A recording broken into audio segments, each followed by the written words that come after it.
राहुल गांधी जब भी ऐसी कोई बात कहते हैं ना, जैसे आज वो अब अड़ गए, मैं माफी नहीं मांगूंगा। अरे कौन आपसे माफी मांगने को कह रहा है? और जिसने मांगी वो उसने भी ऐसे ही कह दिया माफी मांग लो, उसको ही पता है कि आप माफी मांगने वाले नहीं हो। लेकिन क्या वो कोई फायदा कर रहे हैं अपनी पार्टी का?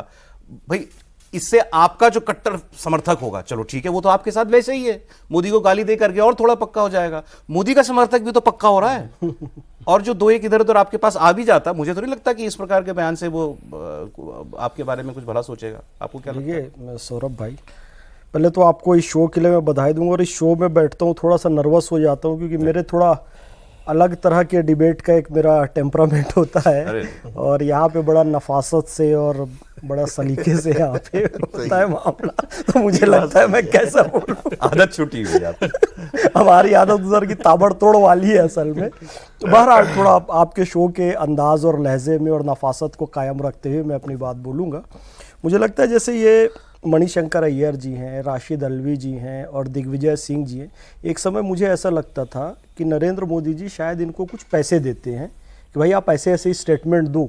तो बड़े अजीब अजीब टाइप के स्टेटमेंट देते थे, मोदी जी को गालियां बकते थे, बीजेपी को गालियां, और पर्सनल कहते थे। उसका फ़ायदा मिलता किसको था? नरेंद्र मोदी जी को मिलता था। और वो कहते भी थे आप मुझे जितनी गालियाँ दोगे मैं तो उतना ऊपर चढ़ता जाऊँगा, उतना, और वो हुआ भी। अब मुझे ये यकीन हो गया नरेंद्र मोदी जी इनमें से किसी को पैसे नहीं देते थे।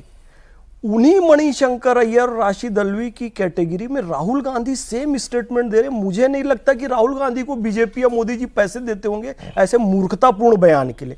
यानी कि जो कहते हैं ना भाई, पैदाइशी मूर्ख हो या मूर्खता का कोई कोर्स कराया जाता है, तो इनके यहाँ कुछ लोग पैदाइशी मूर्ख हैं और इनको मूर्खता का कोर्स भी कराया जाता है। आपको इतनी समझ नहीं है कि देश में एक मोदी जी के प्रति बहुत बड़ा सहानुभूति का भाव है।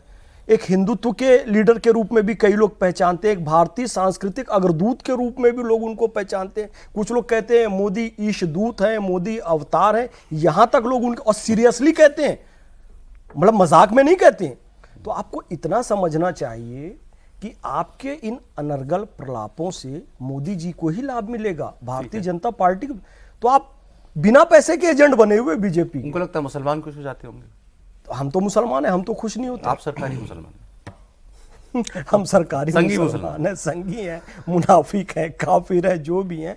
हम जिस मुसलमान को वो टारगेट करना चाह रहे हैं वो खुश, वो भी खुश नहीं होगा। वो समझ, देखो मैं आपको बता रहा हूँ, पता नहीं इस चैनल में नाम लेना उचित होगा कि नाम छोड़ दीजिए। हाँ चलिए ठीक है।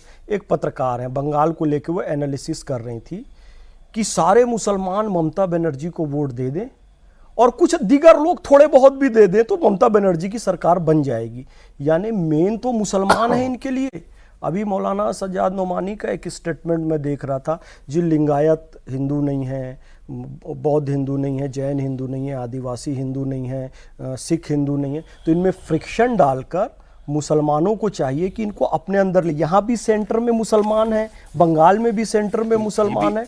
तो भैया मुसलमान को जहां ऑप्शन मिलेगा, मैं आपको बताऊं, महाराष्ट्र में एक जिला है, मुझे वो जिले का नाम ध्यान नहीं आ रहा है, वहां इस्लाम पार्टी बनी। हाँ। उन लोगों ने किसी को वोट नहीं, मालेगांव में उन्होंने ना कांग्रेस को वोट दिया, ना एनसीपी को वोट दिया, ना बहुत बढ़िया। आप बिल्कुल जिस जगह ले आए, एक तो ये सज्जाद नोमानी जी वाली बात ही मैं करना चाह रहा था। एक तो ये हैं कौन, मैंने तो थोड़ा बहुत गूगल करके जो निकाला टीम ने मुझे दिया है। सज्जाद नोमानी एक ये रहमान फाउंडेशन चलाते हैं, मुस्लिम मिरर नाम से कुछ चलाते हैं शायद पत्रिका, और ये all India Muslim personal law board के प्रवक्ता भी हैं। दारुल उलूम नदवातुल उलमा से जुड़े हुए हैं, दारुल उलूम देवबंद से भी जुड़े हुए हैं।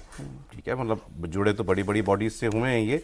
एक्चुअली ये भी एक प्रयोग चल रहा है, आपने पता नहीं वो वीडियो देखा कि नहीं देखा। ये कह रहे हैं एक इंटरव्यू में, जो बात आप कह रहे थे, इन्होंने हिंदुओं की आधी आबादी को ही कह दिया कि ये हिंदू नहीं है, एससी हिंदू नहीं है, एसटी हिंदू नहीं है, ओबीसी का एक बड़ा सेक्शन हिंदू नहीं है, जाट गुजर हिंदू नहीं है, जैन नहीं है, बौद्ध नहीं है, सिख हिंदू नहीं है। और मुसलमानों को और मुसलमानों की पार्टियों को कोशिश करनी चाहिए इनको अपने साथ लाने की। यही एक तरीका है, उन्होंने कहा, जिससे आप मोदी को हरा सकते हो। एक ये प्रयोग चल रहा है। दूसरा जो इन्होंने बात कही, जिसमें ओवैसी साहब आते हैं, फिट होते हैं, क्या मुसलमान इस मूड में आ गया है कि मुसलमान को ही वोट देगा, मतलब मुस्लिम कैंडिडेट को ही वोट देगा?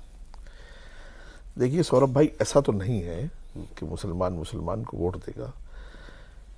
हर स्टेट की स्थिति अलग अलग रही है, लेकिन इसमें भी कोई शक नहीं कि ओवैसी आज के टाइम में एक मुस्लिमों के लिए एक अच्छे लीडर हैं। वो मुस्लिमों की बात कर रहे हैं और वोट भी तकरीबन उनका बढ़ता जा रहा है, तकरीबन देखा है।